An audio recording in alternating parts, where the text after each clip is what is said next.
चालाक बीवी। श्याम और राधा रायगढ़ गांव में रहते हैं। वैसे तो उनके अपने घर में ही 2 वक्त का खाना पूरा नहीं पड़ता, लेकिन फिर भी श्याम हर रोज किसी न किसी नए मेहमान को दोपहर के खाने पर घर ले आता है। एक दिन राधा कहती है, ये क्या है जी, जब आपको पता है कि हमारे पास अपना पेट भरने तक का खाना पूरा नहीं होता, फिर क्यों रोज किसी न किसी नए मेहमान को घर लेकर आ जाते हो?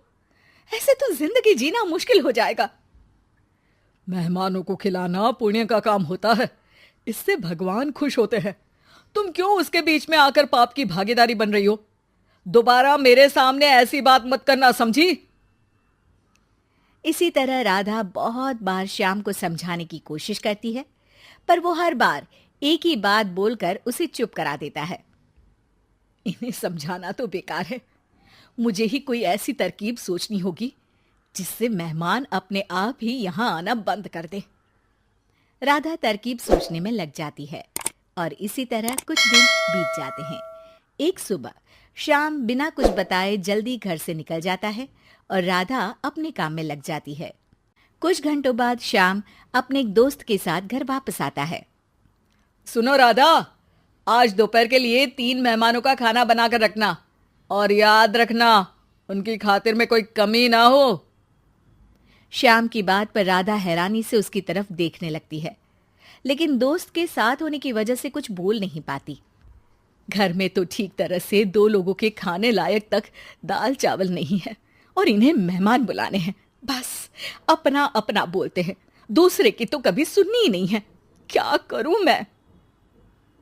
राधा क्या करूं क्या नहीं की उलझन में फंसी ही होती है कि उसके दिमाग में एक तरकीब आती है, जिस पर वो श्याम और उसके दोस्त के घर से बाहर जाते ही रसोई में से सिलबट्टा निकाल कर लाती है। अब मुझे मेरे ये साथी ही इस मुश्किल से बाहर निकालेंगे। राधा सिलबट्टे पर रोली, चावल और हल्दी डालकर उसे मेहमानों के बैठने की जगह पर ले जाकर रख देती है। कुछ ही देर में वो तीनों मेहमान भी घर पहुंच जाते हैं। आइए जी, पधारिए, हमें आपका ही इंतजार था। जी शुक्रिया। श्याम भाई कहाँ हैं? वो ना बस आते ही होंगे, तब तक आप बैठिए ना। जैसे ही वो तीनों अपनी जगह पर बैठते हैं तो सामने पूजा किए सिलबट्टे को रखा देख असमंजस में पड़ जाते हैं। और बहन, ये सिलबट्टे की पूजा कर इसे यहाँ क्यों रखा है? क्या ये आपके यहाँ का कोई रिवाज है? अरे नहीं नहीं, वो तो मेरे पति की मन्नत है, इसलिए पूजा की है। हैं? सिलबट्टे पर कैसी मन्नत? मेरे पति ने मन्नत ली है कि वो अपने मेहमानों को खाना परोसने से पहले इस सिलबट्टे से 3 बार उनके सिर पर मारेंगे। राधा की ये बात सुन तीनों मेहमानों के चेहरों की हवाइयां उड़ जाती है, जिसे देख राधा मन ही मन हंसती हुई उन्हें दिलासा देते हुए कहती है, अरे आप लोग फिक्र मत कीजिए, ज्यादा तेज नहीं मारेंगे, बस 3 बार जरा सी थपकी। और ये सुनते ही तीनों मेहमान डर से कांपते हुए तुरंत अपनी जगह से उठ खड़े होते हैं। अरे अरे, आप सब उठ क्यों गए? मेरे पति बस आते ही होंगे, फिर सब साथ में खाना खाइएगा। अरे जी नहीं, हमें कुछ नहीं खाना।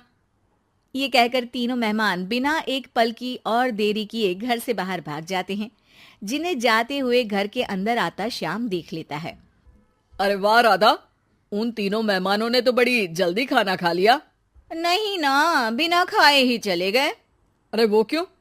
क्योंकि वो खाने से पहले मुझसे ये सिलबट्टा मांग रहे थे, तो मैंने बोल दिया कि मेरी माँ ने दिया है, मैं नहीं दे सकती। बस फिर वैसे ही चले गए। राधा की बात सुन श्याम गुस्से से लाल होकर उस पर चिल्लाने लगता है। तुम पागल हो क्या? मेहमान को नाराज कर दिया। मेहमान जो मांगे उन्हें वो देना हमारा फर्ज है। इतनी सी बात तुम्हें कब समझ में आएगी? मैं अभी उन्हें ये सिलबट्टा देकर वापस घर में ले आता हूं, तुम खाना तैयार रखना। अब श्याम सिलबट्टा उठाए घर से बाहर निकल जाता है और मेहमानों को ढूंढना शुरू कर देता है, जो उसे पास में ही एक पेड़ के नीचे बैठे दिखते हैं। श्याम उनके पास पहुंचने ही वाला होता है कि वो उसे सिलबट्टे के साथ आता देख दोबारा भागना शुरू कर देते हैं, जिस पर श्याम भी उनके पीछे भागने लगता है। अरे रुको, मैं आप लोगों को ये देना चाहता हूं। अरे आप लोग रुको तो सही। अरे भाई, ये तो हाथ धोकर पीछे पड़ गया है। अरे जुबान कम और पैर तेज चलाओ। वो तीनों पिटाई के डर से और ज्यादा तेज भागने लगते हैं। इसी तरह तीनों मेहमान आगे आगे और श्याम सिलबट्टे के साथ उनके पीछे पीछे पूरे गांव में घूमते हैं, जिससे धीरे धीरे गांव में ये खबर फैल जाती है कि श्याम दयालु और उदार इंसान तो है, लेकिन अब से वो किसी की भी मेहमान नवाजी से पहले सिलबट्टे से 3 बार उसके सिर पर मारेगा, जिसके प्रभाव से अब लोग उसके घर खाने पर आना बंद कर देते हैं। मैं तो उन्हें सिलबट्टा देने जा रहा था और लोगों को लगा कि मैं मार रहा हूं। कितना बड़ा बेवकूफ हूं। अब मेरी ही वजह से कोई यहां खाने पर आने के लिए तैयार नहीं है। इस तरह राधा अपनी होशियारी और सिलबट्टे की मदद से श्याम के मेहमानों वाली आदत से छुटकारा भी पा लेती है और घर की शांति भी भंग नहीं होती। जरूरी नहीं कि हर जंग हथियार से ही लड़ी जाए। कुछ के लिए सिर्फ दिमागी चाल ही काफी होती है, और अगर शांति के साथ अच्छे से दिमाग लगाकर सोचा जाए तो मुश्किल से मुश्किल समस्या का समाधान मिल ही जाता है।